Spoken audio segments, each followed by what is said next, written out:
Arandu, junto com o Hub Verde e a Funsoft, a gente tem promovido alguns encontros para as pessoas que são próximas mesmo, para tratar de temáticas associadas ao ESG. São encontros abertos, mas geralmente pessoas que comparecem são pessoas da nossa rede, no intuito de debater não só os pilares do ESG, mas como hoje as organizações têm lidado com desafios, as práticas. Então, ao longo do ano, a gente falou um pouco desse contexto que a gente está vivendo, conversou sobre aspectos sociais, falou também muito sobre aspectos ambientais.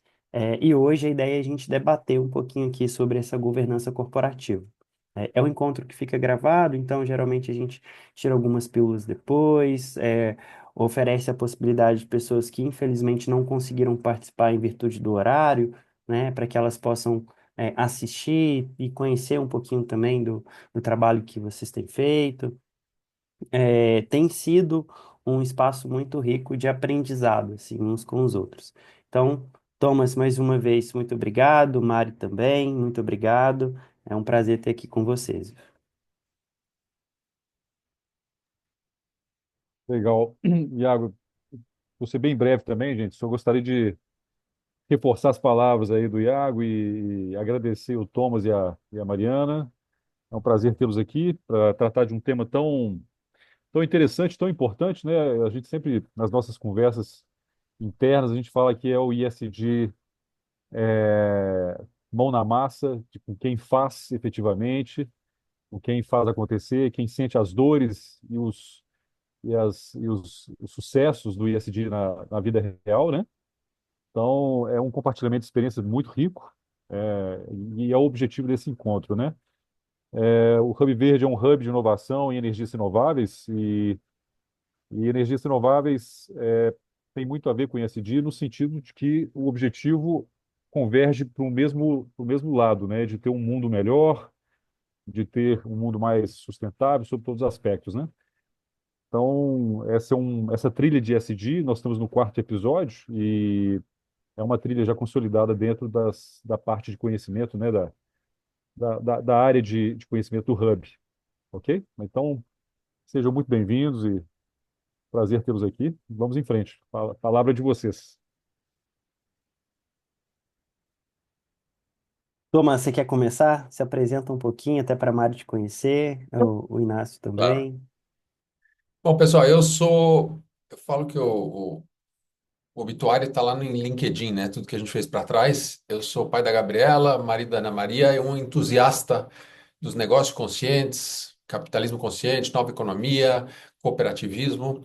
E eu acho que quando a gente fala, uma das coisas tão importantes quando a gente começa a trazer ESG é perceber a evolução do People, Planet e Profit, né? O People é muito genérico, o social fica mais palpável, Planet é muito grande para a gente carregar nas costas, meio ambiente é mais próximo, e a governança é a evolução do lucro a qualquer custo, do profit, para um lucro com governança. Só que se a gente não tem claro o nosso propósito, os únicos KPIs que as pessoas vão ter são os KPIs financeiros.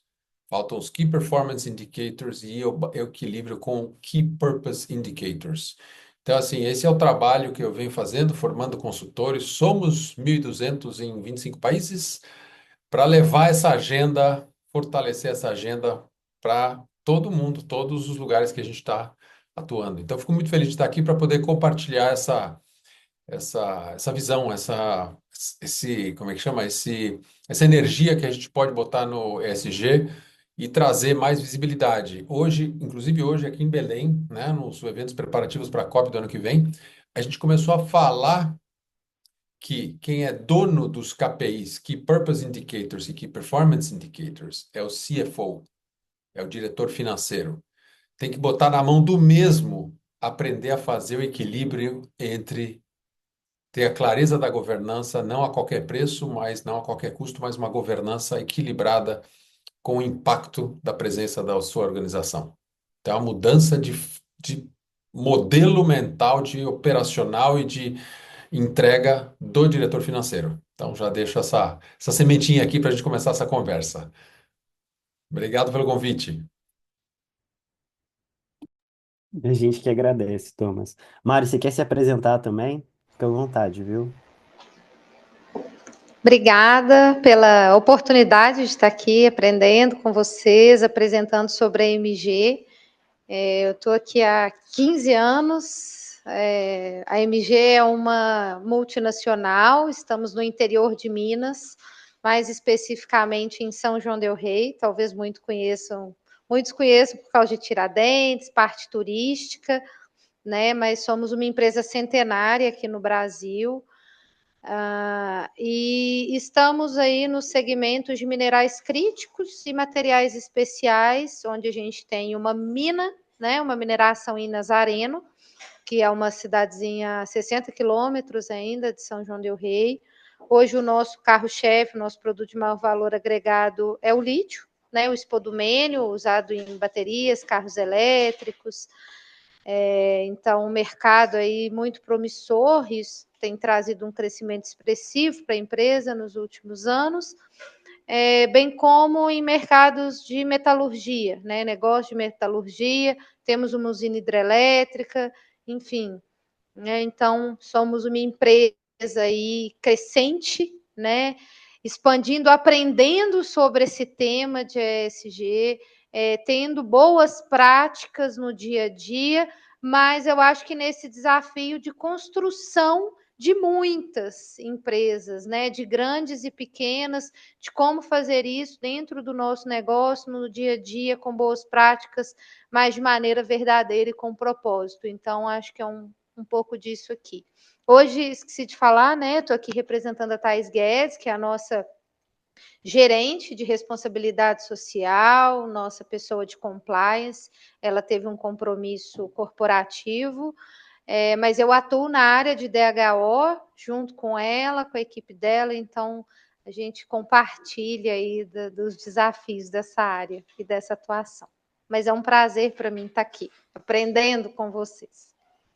Ô Mari, e se você me permite, a MG é uma das empresas mais genuínas que a gente teve o prazer de trabalhar e ainda trabalha, né? Então, a gente já atuou ali em várias áreas juntos, né? Desde o processo de descarbonização, então, junto com a Mari, no DHO, trazendo ali temáticas e treinamentos que são pertinentes para o desenvolvimento dos colaboradores, junto com a Thaís, planejando agora também um trabalho junto com os stakeholders, né? E sempre que a gente está junto com vocês, a gente sente, né? Não só nas pessoas que facilitam ali o processo, mas pessoas que participam de forma ativa, os colaboradores, as lideranças, o próprio CEO, né? O quanto que isso é importante para vocês e o quanto que isso é genuíno. Então, para a gente é uma felicidade estar sempre por perto, apoiar vocês nessa jornada de transformação. E é um prazer ter você aqui também, viu? Obrigado. Bom, vamos falar hoje de governança, então. Eu acho que para algumas pessoas ainda é algo muito subjetivo, né? O que de fato é a governança e como que essa governança evoluiu para o contexto que a gente está hoje. Então, Thomas, traz para a gente um pouquinho sobre, né, o que é de fato a governança e como que hoje ela está contextualizada dentro do SG. Uma coisa que é muito importante, às vezes a gente fala, escuta a palavra governança, fala, isso aqui é do conselho, né? Governança é a forma com a qual a gente toma decisões, né? De uma maneira bem simples, para isso cair e permear toda a organização. Então, por que que eu falei no começo que os Key Purpose Indicators têm que estar na mão do CFO também, que cuida dos indicadores financeiros? Porque a forma dele tomar a decisão tem que considerar os dois pesos e as duas medidas, esse equilíbrio entre essa polaridade. Mas quando você desce na organização, quando o departamento de compras toma uma decisão de comprar A, B ou C, se a única medida é a medida econômica, você vai pelo mais barato. Quando a medida é equilibrada entre o propósito e o resultado econômico, você encontra melhores resultados, melhores mecanismos de avançar na governança interna da empresa. Então, governança não é só lá em cima, no conselho, na diretoria. Governança é qualquer momento que alguém dentro da organização toma uma decisão que tem um impacto financeiro, um impacto social ou um impacto ambiental. Tá certo? Então, e nós estamos tomando decisões toda hora dentro da organização. Desde o cara que abre a porta até o cara que assina o cheque lá em cima. Então, governança é isso. É você saber que tomar uma decisão que envolve algum impacto é um ato de governança. Então, todo mundo participa da governança. Ô, Thomas, e o que mudou dos últimos anos para cá quando a gente fala em governança? Até para começar a contextualizar a importância que essa temática tem hoje, é em virtude, né, do contexto de demandas globais que a gente vive. Acho que a primeira grande mudança que eu estava falando no início é você perceber que a governança não é mais única baseada em indicadores financeiros, EBITDA, margem, lucro, custo, esses números que você fala, ah, vamos diminuir o custo, manda um monte de gente embora. Ah, vamos. Então, a governança passa a fazer parte de um equilíbrio, né, entre o que é o impacto da sua presença social, ambiental e o resultado que a sua presença gera. Então, às vezes, a gente vai gerar um resultado econômico menor, reduzido, contraído, porque a gente está investindo em gerar aquele resultado econômico de médio e longo prazo. Eu sou ex-produtor, então, para eu dar perspectiva do produtor, é simples. Eu planto alface hoje para colher em 90 dias e vender. Mas eu planto o abacateiro, a banana, as outras árvores que são mais longo prazo, para que daqui a 7 anos, 5 anos, 3 anos, eu tenha outra fonte adicional de renda. Só que plantar essa árvore vai consumir parte do recurso gerado pela venda da alface. Então, qual que é a alface da sua organização? O que você precisa fazer e gerar resultado no curto prazo para se manter acima da água, né? E o que é que você está investindo para que lá na frente entre um resultado melhor, mais qualificado, mais sustentável, né, com a construção do que você está fazendo. Então, esse é o convite para a gente pensar, porque recentemente eu vi um amigo meu publicando um livro que fala Cash is King. E é uma expressão muito conhecida no mundo financeiro, porque, cara, o dinheiro fala mais alto. Só que Cash is King, mas não é um rei ditador. É isso que a gente tem que entender. Hoje o rei tem na outra mão não só o bastão da ditadura, não acabou, não tem mais esse. Tem a importância do dinheiro, né, do fluxo de caixa, que é o meio para a gente alcançar o impacto positivo que a gente quer. Não é o destino, não é a meta, não é é isso para isso que eu trabalho para o dinheiro. Eu trabalho para o impacto. O dinheiro vai ser o resultado, vai ser consequência daquilo que a gente está construindo. Tá certo? Então, esse é o convite. O cash is king, mas não é um ditador. E esse é o modelo, a mudança de mindset, e por isso eu trago isso para a pauta do CFO. O CFO tem que ter os dois KPIs na mão: Key Performance Indicators e Key Purpose Indicators. Excelente, Thomas. Eu acho que faz todo sentido, né? E nos últimos anos a gente vê de fato essa mudança de mindset, como você disse. Por mais que em algumas áreas, e aí não falando geograficamente, também geograficamente, né? A gente vê alguns países avançando um pouco mais rápido nessa agenda, desenvolvendo de forma mais fácil esse olhar junto às organizações. Mas também existem algumas áreas específicas, né, pensando aqui em áreas de negócio, onde a agenda avança com maior facilidade em virtude não só da pressão de um mercado financeiro, de um mercado consumidor, que começa a olhar para esse impacto que é oriundo da tomada de decisão das organizações, né, visando o lucro, mas não a qualquer custo. Qual é a sua percepção hoje, Thomas, pensando nessa mudança de mindset, dentro das organizações? Onde essa agenda tem avançado mais? Por que que ela tem avançado mais? Por que que essas empresas ainda, em alguns lugares, têm dificuldade de avançar nessa agenda? O que que você percebe hoje, né, não só pela sua experiência, mas pelo contato que tem com os consultores, né, da Conscious Business Journey, que hoje estão espalhados aí em 25 países? Uma coisa interessante, a gente percebe o seguinte: existe uma pressão de cima para baixo, do investidor dos investidores. BlackRock tem uma mensagem muito clara: se a sua organização não tem um plano de de dar atenção à mudança, ao câmbio, à mudança climática, se a sua organização não tem um plano de longo prazo, ela vai começar a ser desinvestida. E o cara tem 10 trilhões de dólares na mão. Isso é uma intenção de alinhar o cliente dele, que põe o dinheiro lá, por 10, 5, 10, 15 anos. Porque ele não vai tirar porque a sua empresa, única, exclusiva, teve um trimestre excepcional.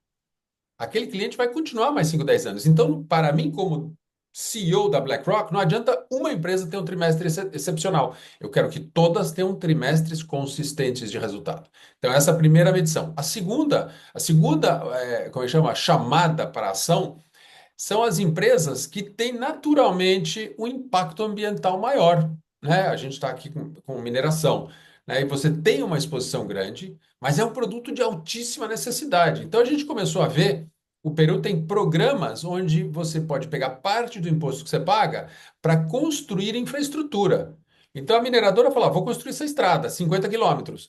Não, vou fazer ela de 60, vou passar por duas cidades para ajudar na integração. Então, essa decisão da gente, como grande empresa, começar a fazer alguma coisa diferenciada para começar a receber, né, aquela atenção positiva das comunidades do entorno.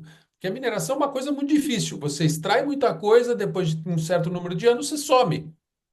E o que fica, ninguém lembra, né? Então, assim, as empresas começam, que têm grande impacto ambiental, começam a ter uma atenção social. As redes sociais andam muito rápido, vão muito forte. E também já existe pressão interna dos colaboradores perguntando como é que a gente responde a questões ambientais, né? Então, essa é um exemplo disso, é a Interface, uma empresa que produz carpete de produtos derivados do petróleo, e os colaboradores começaram a fazer um programa de sustentabilidade. E eles, em 1998, tomaram a decisão de ser carbono neutro em 2020. Chegaram a carbono neutro em 2019. Então, é assim, esse, na verdade, é o marco mais evidente dos negócios conscientes no mundo. Foi aí que a primeira pessoa se percebeu que ela era um saqueador do planeta e falou, cara, eu não posso continuar assim. E começou uma jornada que ele fala da escalada do monte da sustentabilidade. Então, a jornada é longa, a escalada é dura e a gente sozinho não vai conseguir subir. Então, a pressão existe do nível do acionista, do nível da comunidade, da sociedade, existe interna da empresa, porque os colaboradores estão perguntando, mas o caminho mais importante, onde vai fortalecer a governança, é a gente entender o propósito da nossa organização para que esse caminho seja de dentro para fora. Para a gente entender qual a razão da gente estar fazendo o que faz e, a partir dessa razão, expressar ela nas dimensões dos relacionamentos que a gente cria dentro da sociedade. E é o caminho mais difícil, né, Thomas, de dentro para fora, porque é um caminho que tem muitos desafios, é um caminho que é muito complexo, exige um olhar mais sistêmico, exige um olhar mais holístico, muitas vezes um viés regenerativo que ainda é um pouco estranho, né, a palavra para algumas organizações. O que que você tem visto de desafios na construção desse caminho? Acho que o maior, para mim, o maior desafio é que isso não é um destino, isso é o caminho. Então, às vezes, a gente, como empresa, como empresário, como líder, a gente implementa uma prática que hoje pode parecer consciente, pode parecer adequada, e é adequada para o nível de conhecimento que a gente tem. Passa um ano, 2 anos, um mês, e a gente percebe que o que a gente aprende muda aquela ideia e a gente percebe que a gente tem que mudar. Então, o momento que a gente não muda, isso tem um efeito muito grave no que a gente faz. E a gente vai aprendendo constantemente com a evolução do negócio, com a evolução das decisões, com a evolução da implementação das próprias iniciativas que a gente tem. Então, assim, o convite como é que a gente regenera? Regenera é constantemente pensando quem mais é afetado pela minha presença? Quem mais eu posso incluir para criar uma resposta para a situação que a gente vive junto? Né? O quem mais não é convidar alguém de fora que não está sendo afetado. Quem mais que está sendo afetado por isso que pode ajudar a construir a solução. Então, essa abordagem regenerativa, ela é extremamente importante, porque não adianta só ser positivo, neutro, porque a gente está com déficit acumulado lá atrás. É a mesma coisa falar, eu não aumento minha dívida, o juros está correndo. Não, mas eu não crio mais dívida, o juros está correndo. Então a gente tem que ser regenerativo para cobrir o que ficou para trás. Ah, mas não é minha culpa. Mas se eu não fizer, talvez eu não tenha futuro. Então, essa é a importância da gente pensar nesse modelo regenerativo como um modelo é, de, assim, esse é o meu objetivo, é para lá que eu tenho que ir. Então, começa cumprindo a lei. Tente ser o mais eficiente possível. Pensa como você vai deixar impacto zero ou positivo. E aí você consegue chegar ali. Então, tem um caminho, não vai dar um salto triplo que você não alcança. Vai reconhecendo os passos nesse caminho para ser regenerativo. O Thomas, e me parece um caminho que começa com compliance, né? Que é algo que precisa ser feito, e vai até uma jornada de rumo a um propósito, né? De vislumbrar ali, e de compreender essa interdependência que a organização tem com seus stakeholders, né? E a AMG faz isso muito bem hoje, não só os internos, mas os externos também. É, e na medida que esse caminho é percorrido, então as decisões passam a tomar um viés mais responsável, um viés mais consciente, um viés mais colaborativo, né? Repleto de propósito. É mais ou menos isso. Adorei essa analogia, porque o que a gente percebe? Sem compliance não vai funcionar. Só que transformar isso em compliance também não funciona. Falando, nossa, e agora? O que eu faço? Se você criar isso como compliance, a pessoa vai cumprir, fechar o caderninho do compliance e seguir a vida como sempre seguiu. Tá certo? For olhando EBITDA, lucro e as mesmas coisas. Isso tem que estar dentro do nosso caminho. Esse compliance tem que fazer parte, não é altruísmo, faz fora e volta, tem que fazer parte do modelo de negócio. Então, o Paul Polman, quando assumiu a Unilever, inclusive no livro dele, Net Positive, ele fala disso. A Unilever tinha muitos programas de sustentabilidade, sociais, ambientais bacanas, mas era fora, desconectado do core business. A pessoa cumpria aquele programa, plantava árvore, pintava escola e voltava para o mesmo. Então, falou, vamos parar com esses e vamos inserir esses programas dentro da nossa linha de produção. Eu não preciso desviar, eu não preciso parar, resolver. Não é trocar pneu e voltar para a linha. Não, a gente vai andar junto aqui, botar esses programas dentro do nosso core business e transformar a sociedade, o nosso entorno, a partir da nossa passagem. Eu não consigo ajudar o outro se eu não consigo limpar o meu caminho. Muito bom, Thomas. Eu chamei a Lígia também para o nosso papo para depois ela trazer um pouquinho também da experiência dela, que eu sei que ela trabalha na área também. A Mari também vai conseguir trazer uma perspectiva, pensando nessas grandes organizações, né? A MG é uma multinacional. Eu queria te ouvir depois em relação aos desafios agora das pequenas e médias. Mas antes, o Mari, fica à vontade. Você quer fazer alguma pergunta para o Thomas, trazer uma pontuação? Isso que o Thomas falou, né, desse desafio de trazer para o negócio, fazer e desenhar projetos para fora é necessário e é preciso fazer. Né? Quando eu penso na MG e nas práticas que a gente tem tentado criar isso enquanto valor, enquanto propósito, e quando eu olho para a nossa história, nós temos 112 anos, né, aqui no Brasil. Poucas empresas hoje, a gente vai falar de desafios de pequenas e médias empresas, é justamente se manter, sobreviver, inclusive. Né? Então, dentro dos nossos valores de inovação, e como a gente pensa, né? A gente estava poucos dias atrás num evento de planejamento estratégico e etc. Então, assim, eu consigo pensar e ser muito clara em exemplos de produtos e exemplos de inovação onde a gente consegue trabalhar a mineração de maneira sustentável. Então, obviamente, a nossa mineração tem uma riqueza mineral, e eu não vou saber falar isso aqui tecnicamente, mineralogicamente falando, mas isso traz para a gente possibilidade de reinventar o nosso negócio. E isso é uma forma muito grande de ser sustentável, né? Então, temos diferentes exemplos de produtos que a gente hoje comercializa e somos líderes de mercado através de rejeito, né? Então, através de pesquisa e desenvolvimento, do nosso próprio processo, a gente consegue ir reconstruindo e fazendo diferentes aplicações e criando diferentes produtos, né? Um deles é o feldspato, que é um produto utilizado em indústria cerâmica e de vidro.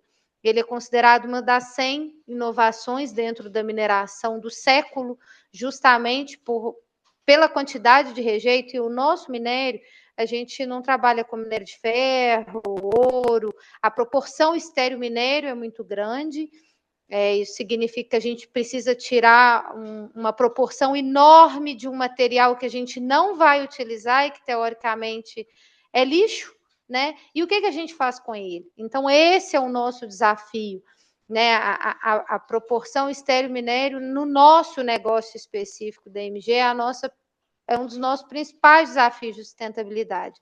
E a gente tem conseguido vencer isso, né? Hoje a gente utiliza os nossos produtos de barragem como produto principal. A gente volta com ele. Então, a gente não tem praticamente barragem hoje, né? Comparado com grandes minerações.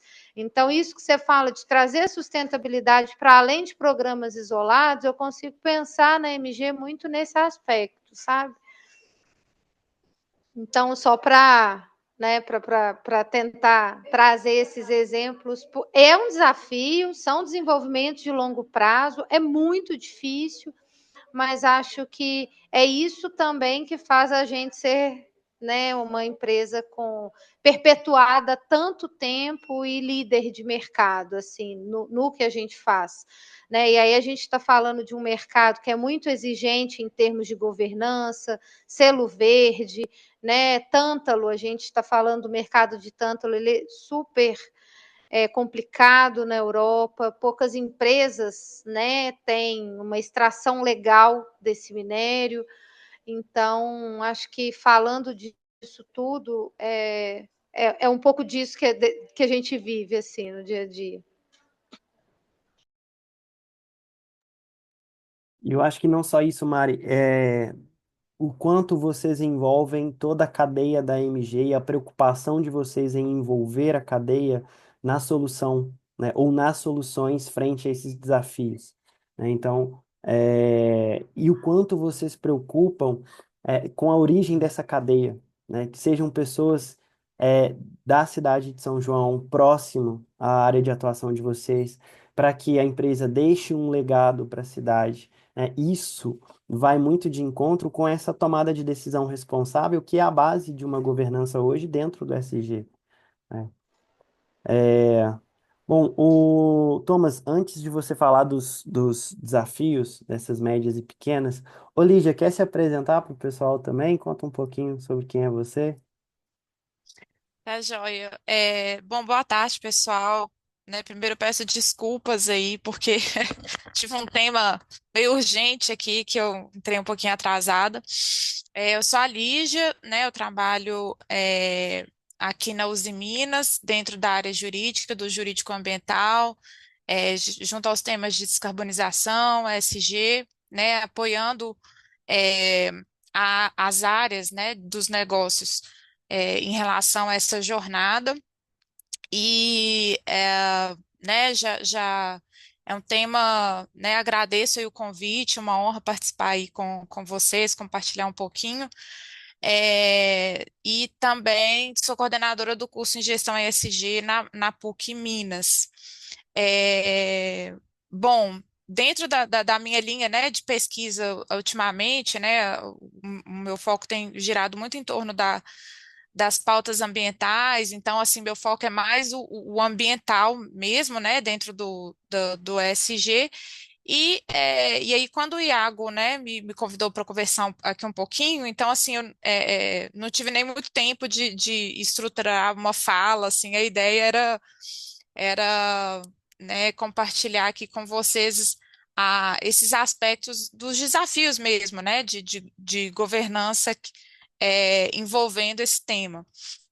Então, hoje, né, assim, eu acho que a Mariana colocou aí bem, então, assim, do ponto de vista das indústrias de base, né, o que a gente tem tido aí de muito desafio é a questão da descarbonização da cadeia. Do ponto de vista aqui interno, né, que a gente busca desenvolver, apoiar, né, no sentido de acompanhar essa questão da regulação, que vem vindo muito forte, principalmente influenciada, né, pela legislação europeia. Então, a gente tem recentemente, né, aprovado aqui no Brasil o marco aí, né, da instauração do sistema brasileiro do comércio de emissões, né, que é o nosso mercado de carbono regulado. Então, assim, isso vem gerando, né, um processo de adaptação de toda a estrutura da empresa como um todo, e do ponto de vista também institucional, né, que a gente acompanha aí, já havia um esforço, né, por entender aí a, do ponto de vista, né, institucional, o quanto que isso iria afetar toda a cadeia, né? Eu acho que dentro do processo de produção do aço, né, a gente tem aí a, a da linha de frente a própria mineração, né? Então a gente trabalha desde o do processo ali, o Grupo Uzi Minas, né, trabalha desde o processo ali da extração do minério, a, enfim, a gente que passa pela cadeia da produção do aço em si, e também a distribuição, né, disso para os clientes. Aí vai depender, né, a Uzi Minas atende clientes dos mais variados portes, então automobilismo, de óleo e gás. Então, realmente, assim, a gente tem, né, até convido vocês depois a conhecerem o relatório de sustentabilidade, né? Lá ele vem distribuído por todos os temas ali, pelo S, né, pelo ambiental. E recentemente a gente teve também, né, no ano passado, um, a divulgação da meta de descarbonização da empresa, né? Então, isso eu acho que é um tema bem interessante, assim, que dá para entender basicamente os pontos que a gente busca trabalhar, né? Eu acho que a Mariana colocou aí, os desafios são muito grandes, né? Porque envolve vários processos, mas eu acho que, assim, percebendo, né, o esforço de várias áreas e principalmente esse apoio, né, que a gente tem também institucional aqui dentro para trabalhar, então, principalmente temas que são estratégicos, que é a questão da transição energética, né, o melhor aproveitamento das fontes energéticas. Então, para utilização de energias mais limpas, então investimento principalmente em energia fotovoltaica, enfim, né, são alguns dos temas que a gente vem buscando trabalhar. Então, do ponto de vista regulatório, né, eu acho que da base da governança, né, o jurídico tem esse papel de fazer esse apoio às áreas, né, então, no esclarecimento, no acompanhamento, esclarecimento da legislação. Eu acho que, né, o professor Thomas trouxe bem aqui a parte relacionada à questão, né, né, é importante falar que assim, a legislação ambiental no Brasil ela é extremamente complexa, né, porque a gente tem a legislação do ponto de vista federal, né, da União, dos estados e dos municípios. Então, além da questão do próprio licenciamento, né, a gente tem diversas outras temáticas que são tratadas. Então, questão de gestão de resíduos, né, e um dos pontos também que eu queria comentar o foco, né, que hoje o Brasil tem dado também a regulação envolvendo a questão da economia circular. Né? A gente tem alguns projetos de lei em andamento em relação ao incentivo, né, à adoção da economia circular. E recentemente também a gente teve a aprovação aí da reforma tributária, e dentro desse escopo, né, eu estava estudando aqui recentemente essa nova normativa aí que é, né, vai ser implementada em várias etapas aí. A gente tem incentivos fiscais que estão sendo dados a empresas, né, que estão investindo aí em é, em hidrogênio verde. Então, por exemplo, a gente vê lá diversos incentivos da legislação fiscal, né, para a utilização de hidrogênio verde, para pesquisas que vão ser desenvolvidas internamente pelas empresas para a descarbonização como um todo. Então, eu acho que do ponto de vista regulatório, né, e assim, minha ideia era trazer mais esse panorama regulatório aqui que a gente está inserido. A gente está vivendo realmente uma mudança de paradigma, né, da legislação, no sentido de buscar estabelecer aí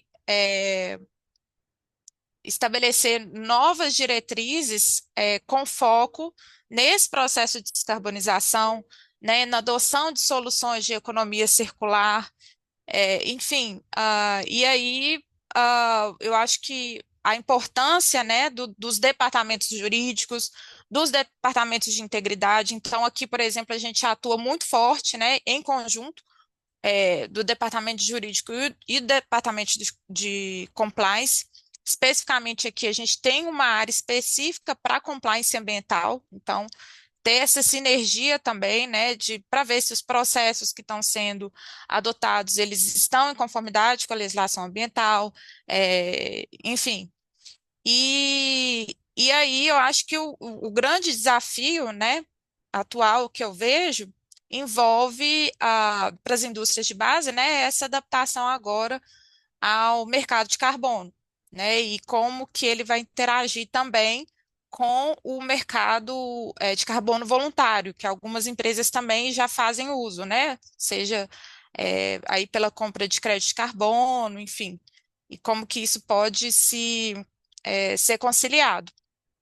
É, Fora isso, né, o ponto também envolvendo aí os incentivos fiscais, incentivos financeiros, né, eu acho que é importante também falar do ponto de vista da governança, com essa interação com a área econômica, né, com a área financeira das empresas, que vão estar buscando no mercado, né, e as instituições financeiras já estão oferecendo também linhas de crédito para as empresas que tenham esses compromissos robustos aí em termos socioambientais, né? Então, essa é uma oportunidade também que eu acredito que, independente do porte da empresa, né, a gente já tem esse tipo de opção aí à disposição.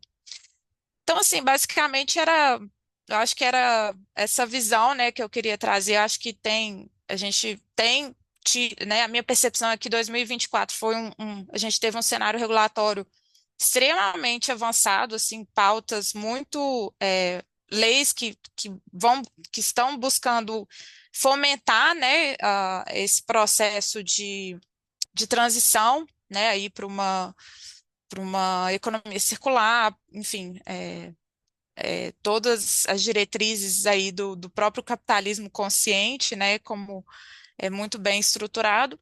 E aí agora compete a todos nós aí buscarmos entender essa legislação, né? E eu acho que a legislação em si só não é suficiente, né? Eu acho que ela é só um impulso para todo esse cenário aí de mudança que a gente está vendo acontecer. Obrigado, Lígia. Eu vou pegar esse seu gancho, vou jogar essa bola para o Thomas falar um pouquinho sobre questão de cadeia, até porque, né, os associados da Funsoft que assistem esse conteúdo, também os associados do Hub Verde, é, os alunos da pós-graduação, os clientes da Arandu, né, os parceiros da Arandu, em sua grande maioria, né, são pequenas e médias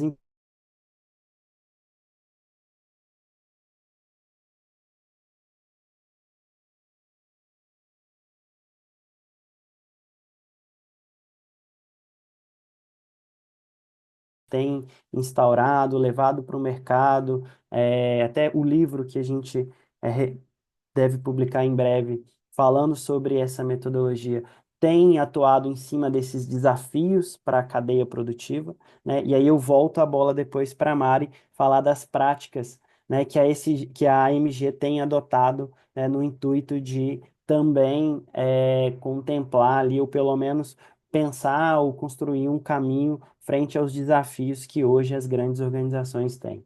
Pode ser? O que vocês acham? Perfeito. Acho que esse ponto que você trouxe, Iago, é muito importante porque a gente vê a pressão muito grande vindo de várias direções para as empresas e a pequena e média está no meio desse tiroteio, né? Inclusive, ainda tem a pressão do seu cliente grande, né? O convite hoje que a gente faz, a gente precisa se apoiar muito mais força no associativismo. O que que significa isso? Como é que a gente junta dentro de uma cadeia um grupo de participantes que possam compartilhar essa evolução, esse avanço. Como é que funcionaria isso, né? Fala, bom, os fornecedores de uma mineradora. Você tem fornecedores de vários tamanhos. Você pode pegar um grupo de 10, 20, 30 menores que falam que sozinhos não teriam condições de cumprir um monte de regras que estão vindo de cima para baixo do próprio cliente, antes mesmo que venha de outras direções. E falar, como é que a gente compartilha um especialista dentro desse grupo que possa continuamente ajudar nesse desenvolvimento, alinhando esse desenvolvimento com a demanda que vem de uma grande mineradora, de um grande cliente, de uma grande empresa, do investidor da grande empresa. Porque isso é o efeito cascata, vai bater lá embaixo, vai descer e uma hora o consumidor vai começar a pensar, falar, da onde eu estou comprando? Porque o dinheiro que o consumidor compra alguma coisa, é um voto de confiança no futuro que o consumidor está criando. Se você compra mais do A ou do B, é o futuro A ou o futuro B que você está apostando. Então, assim, não tem como o pequeno e médio vão ter que trabalhar mais juntos, vão ter que procurar soluções que atendam a esse coletivo, o coletivo que vem de uma demanda específica. Falar, opa, vamos se juntar aqui para atender a esse cliente. E certamente isso vai acontecer que vai favorecer atender outros clientes. Então, muitas vezes fornecedores que podem se achar concorrentes vão começar a se juntar para fazer algumas coisas específicas que atendem não só a cadeia que está demandando, mas todo o ecossistema que vai demandar. Então, esse é o convite para a gente começar a pensar de uma forma mais sistêmica, mais abrangente, e o pequeno e médio começa a olhar com quem você vai se juntar. Começa a pedir para o seu cliente maior, falar, vamos puxar essa reunião antes que a demanda venha, com pouco tempo de reação. Então, o convite que a gente faz é para que você que é pequeno e médio e atende um cliente grande que sofre essa pressão, seja proativo e vá buscar, porque a solução de ESG as a Service, né, inclusive a gente até criou o ESG Officer as a Service. Para quê? Para que você tenha uma pessoa dentro do seu quadro, em tempo parcial, para responder a essa demanda que está vindo de uma maneira qualificada, entendendo o seu negócio. Muito bom, Thomas. Mari, me conta. Conta pra gente, eu sei um pouquinho, mas conta pra todo mundo que ainda não sabe, né? O que hoje a AMG tem feito? Eu acho que a gente tem feito internamente, né? Nosso principal desafio é trazer esse conceito e cascatear isso para dentro da empresa, ponto, né? Não adianta a gente achar que isso está estabelecido. A gente tem marcos, a gente tem hoje legislações que nos forçam a, às vezes, dar o primeiro passo e começar a praticar, mas isso, como o Thomas trouxe, não é ainda uma verdade absoluta para todas as pessoas e não está no comportamento de dia a dia. Então, acho que o primeiro dever de casa que a gente precisa fazer e que a gente tem aqui é começar a trabalhar o nosso público interno, de entender isso enquanto conceito individual e para o negócio, né? Então, isso desde práticas de dia a dia, de conceitos, por exemplo, na nossa negociação coletiva, de trabalhar isso pensando no todo, sustentabilidade do negócio, formações específicas, semanas trazendo um pouco, né, dessa reflexão. E o meu papel nesse processo? O que que eu devo fazer enquanto operador de produção para cumprir, né, todo o nosso código de conduta em termos de práticas sustentáveis, éticas e parará, parará. Então, eu acho que, resumindo, primeiro é trabalhar dentro de casa. Não adianta também a gente só olhar para fora, né? E trabalhar. Agora, claro, quando a gente olha para fora, a gente pode falar de uma relação muito próxima e muito forte com a comunidade, que foi o que o Iago trouxe. Hoje, quando a gente olha os nossos indicadores de mão de obra local, e isso é uma forma de ser, né, de trabalhar a economia, o desenvolvimento local, a gente está falando para uma cidade muito pequena, em torno de 75% de contratação local de empregados e subcontratados. E isso vem através de práticas de formação. A gente oferece muitas coisas para que as pessoas se preparem para o mercado de trabalho. E isso, desde o processo de aprendiz, a gente faz formações focadas nas comunidades locais, para que os jovens, a mão de obra, a força de trabalho local esteja preparado não só para a MG, mas em termos de hard e soft skills para o mercado, pensando no futuro e nas oportunidades e nessa falta de dependência do negócio da mineração, pensando num longo prazo. Que as pessoas pensem além da MG. Né? Então, esse é um desafio que eu acho que é legal, né, a gente falar, que a gente trabalha bastante hoje. Um foco que a gente tem tido é no tema de diversidade, mas não uma diversidade geral, né? Confesso, e aqui a gente está para falar, né, do que é difícil, do que a gente faz, quando a gente pensa em grandes programas de diversidade, em metas, em números, não temos isso em todos os grupos, né, de minoria, mas posso trazer como destaque o trabalho que a gente faz com mulheres aqui na MG, desde a formação e da conscientização com a comunidade local, né? Estamos começando com trabalhos de empreendedorismo, de formação dessas mulheres. Hoje temos mulheres na operação, nos nossos turnos, enfim. Então, estamos começando com isso. E quando a gente olha para essa ótica de liderança, dos indicadores de mulheres na nossa liderança, a gente está num número muito acima do nosso segmento. Né? A gente fala de quase 30% de mulheres numa liderança e na alta gestão, então isso é um número bastante representativo, que eu acho que fala um pouco dessas práticas e de como a gente prepara, né, comunidade externa e interna para esses desafios aí. Então, Iago, você que conhece um pouco também do que a gente faz aqui, se quiser que eu fale mais sobre alguma coisa específica, mas acho que é um pouco isso. Temos trabalhado muito com família, né, que a gente estende isso enquanto comunidade, todas as nossas ações, inclusive para empregado, de experiência, né, trazendo e trabalhando muito a imagem da empresa, né, quando a gente fala dessa parte de governança, né, e falamos de redes sociais, de como isso se apresenta, né, eu acho que é muito legal falar de imagem e reputação, e isso é formado pelas pessoas que estão no entorno da MG. Então, lembrei aqui agora de citar que muito é uma estratégia da MG trabalhar esse stakeholder de família, né? Então, a gente promove muitas coisas ligadas à saúde, à experiência daquela família, a promover, né, bem-estar, cultura, proporcionando aí um desenvolvimento mais integral para esse outro grupo que é externo, mas que também faz parte da MG. Acho que foi isso assim que eu consegui lembrar, Iago. O Mari, ótimo. E sabe o que é legal?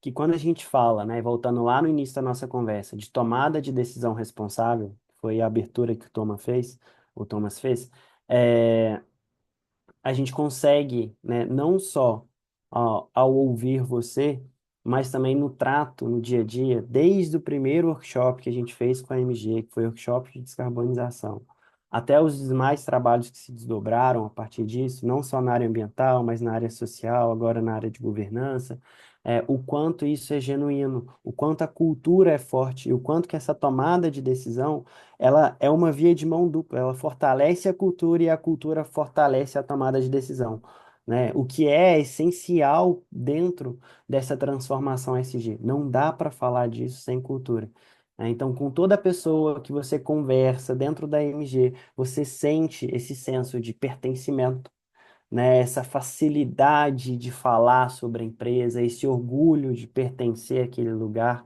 né, de se sentir à vontade em ser quem você é, isso é muito forte, né, isso respalda muito a sua fala no trabalho que vocês fazem com as mulheres, com a família. Espero que em breve a gente comece esse trabalho com os stakeholders também, mas eu tenho certeza que o que eu senti com os colaboradores vai ser a mesma coisa que a gente vai sentir, né? A gente vai trazer o Thomas também para trabalhar essa cadeia produtiva junto com os stakeholders. Tenho certeza que é o que a gente vai sentir com eles também. É, Hoje, quando eu falo do número de empregados, isso, né, que a gente citou anteriormente, em termos desse desafio das pequenas empresas, é o que a gente vive. Temos não só empregados, a gente tem muitos fornecedores locais, né? E como é que a gente vai ajudá-los a se desenvolver, sendo que a gente tem dificuldade de se desenvolver nisso? Como é que a gente só cobra? Eles não vão sobreviver se a gente só cobrar. E é isso que a gente quer construir, né, com Arandu o ano que vem, de fomentar e não só. É muito fácil, talvez, para a gente contratar do grande que já está preparado, que já faz e que já entrega, né? Mas e o pequeno que está ali do lado da mina, né? Do lado da operação e que precisa desse negócio para também gerar outros negócios, né? Então é uma cadeia muito complexa e a gente quer trabalhar essa, né, essa formação deles assim, com essa visão também, claro, né? É o que a gente fala, é o desafio de pensar na gente, para a gente ter lucro, mas que para eles também possam se sustentar para além da MG, né? Não depender de nós para o dia que a gente não estiver mais aqui. esse, para mim, é o maior exemplo de governança corporativa alinhado ao contexto SG. Bom, tô vendo aqui que a gente está chegando ali nos nossos finalmente. Thomas, se quiser fechar a partir do que a Mari trouxe, né? Thaisa, Fátima, Marco, vocês que estão aqui também, Capanema, se quiserem fazer alguma pergunta, levantar alguma questão, sintam-se à vontade. Thomas, viu que Acho lindo que é a sim, AMG? acho Fico que muito feliz. esse exemplo fecha o que a gente fala de conceito, de como você, desde a abertura que a gente falou que governança não é só no conselho, mas é na organização inteira. O impacto da nossa presença significa durante a nossa existência do projeto e depois, o fato da gente não estar mais presente, né? O que que fica, né? Então, eu gosto de trazer uma imagem assim. Imagina que hoje a gente está caminhando na sombra de árvores que alguém plantou, né? O que que nós estamos fazendo para estender este caminho com sombra para aqueles que nos seguem? E muitas vezes a gente não vai nem ter a experiência de ver esse caminho completo, sombreado, mas a gente está usufruindo do caminho que alguém já começou a construir. Então, o convite que eu faço é para a gente começar a pensar que caminho que a gente está estendendo para aqueles que nos seguem, independente de saber se a gente vai poder usufruir ou não, porque hoje a gente usufrui do caminho que alguém construiu para a gente passar. Muito bom, Thomas. É, Bom, alguém quer fazer alguma pergunta? Vi que a Thaisa mandou aqui no chat. Tá com o tempo apertado, vai ter que sair, tem um compromisso. Obrigado, viu, Thaisa, por estar aqui com a gente. Obrigado por participar. Um Agradeço abraço para você muito, também. viu? Um grande abraço para vocês. Vou levar meu filho ao karatê. Com Boa, vai lá. licença, tá? Obrigada. Tchau, tchau.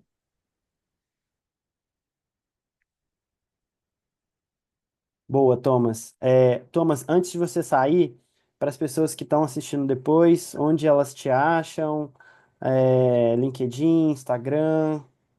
Pô, acho que o melhor é no LinkedIn, acompanhar a gente pelo LinkedIn, porque em janeiro a gente vai fazer um lançamento muito importante, muito especial, o nosso livro ESG Officer as a Service, para começar a mostrar um caminho, mostrar um roadmap para não só para as grandes empresas, mas principalmente para as pequenas e médias, onde a carência é muito maior e onde a gente quer desenvolver uma solução para avançar essa agenda, ajudar a grande empresa a avançar a própria agenda através de uma solução coletiva. Então, fica aí a dica, acompanha a gente, acompanha o Iago, que é o meu coautor, me acompanha no LinkedIn. Então, o Iago faz parte desse caminho, dessa jornada. Foi uma coisa maravilhosa da gente interagir, construir e desenvolver todo esse projeto. Assim que vamos junto, pessoal. Obrigado, Thomas. Marco, você quer trazer algum ponto também? Tá, Então, estou aprendendo com vocês aí, né? Sou do Indústria Pública, a gente está montando agora o Comitê SG aqui, eu estou presidindo ele aqui em legal? Pernambuco. E estou vindo, estou participando dos eventos e aprendendo. Minha área, eu estou há 15 anos no social, e aí aqui Legal. na empresa eu venho agregar também no ambiental e governança, mas é algo ainda muito insípido nosso, né? A criação do comitê foi recente, somos 10 pessoas no comitê, somos uma indústria pública federal, a gente fabrica produtos hemoderivados, né? Imunoglobulina, albumina. Então, estou para ouvir, mais do que para falar e perguntar vocês aí. Obrigado aí pelo evento e fico muito feliz de poder ver que temos os hubs, né, movimentando essas atividades de ESG. Que isso, a gente que agradece. Diga, Thomas. Marco, eu vou deixar jogar uma sementinha nesse solo fértil aí. A gente fez o propósito para um Detran no Brasil e mudou completamente a perspectiva, o engajamento, a inovação surgindo a partir de ter clareza de propósito. E é exatamente o que a gente precisa para ter SG, é saber por que a gente está aqui, até como uma autarquia, uma entidade público-privada, uma ONG. Quanto mais clareza a gente tem disso, mais as pessoas vão se engajar na causa que a gente representa, no movimento que a gente é, para transformar e elevar a sociedade aonde a gente está inserido. Então, assim, parabéns, obrigado por estar aqui. É uma alegria saber que a gente tem você junto neste grupo, que às vezes parece que é uma agenda só do setor privado. Não, é uma agenda de todos nós, de cada um, consumidor até o maior investidor do planeta. Obrigado aí, pessoal. Bom, Thomas, vai lá. Sei que seu tempo está apertado, a gente está fechando também. Mari, para quem quer conhecer mais sobre a MG, onde a gente acha a MG, conta pra gente. Estamos, né? LinkedIn, redes sociais, Instagram, AMG Brasil. Vocês encontram aí um pouquinho do nosso dia a dia, dos nossos programas, além, claro, dos nossos contatos aqui de RH, estão totalmente disponíveis. Obrigada pela oportunidade. Eu que Estarei agradeço, presente Mari. nos próximos também. Faço Vai ser um questão de estar prazer. aqui. Obrigada. Capanema, palavras finais. Olha, só tenho a agradecer, super interessante o tema, né, e a troca de experiências. Eu sempre reforçando o que eu falei no início, né, é muito bom tratar desse assunto com quem coloca isso na prática, né, vive os desafios, as dores, os sucessos na prática, né, e, e falar que essa gravação vai ser divulgada nas nossas redes, né, então o LinkedIn, Instagram, o WhatsApp dos nossos grupos, a gente tem muitos associados, então muita gente às vezes não pôde estar aqui, porque final de ano é corrido, agenda cheia. Então, devido a isso, eu agradeço mais uma vez quem pôde estar, né? principalmente a Mari aí que falou e ao Thomas, mas será amplamente divulgada essa gravação para o nosso ecossistema, ok? Muito obrigado. Obrigado, Capanema. Pessoal, Fátima, obrigado, viu? Bom te ver, adorei. Obrigada, eu que agradeço, viu? Ótimo É, encontro. Eu vou estar acompanhando vocês também. Obrigada. Foi um prazer, Iago.